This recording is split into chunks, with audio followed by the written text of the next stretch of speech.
If you want to find stopwatch on Samsung Galaxy S25 Ultra, all you do is find the clock app. If you open the clock app at the bottom over here, we can find the stopwatch. We can simply press start in order to start the stopwatch. We can mark the lap, or of course multiple of them.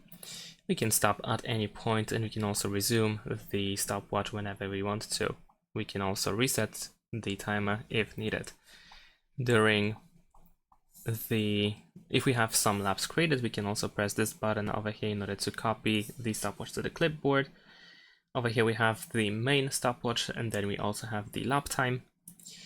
And we can tap these three dots over here in order to find some more options. So if we go to the settings, here we have, well, actually there is nothing for the stopwatch precisely.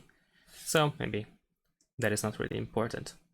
But this is how we can access the stopwatch. Thanks for watching, leave a like and subscribe to my channel, and see you in my next videos. Bye!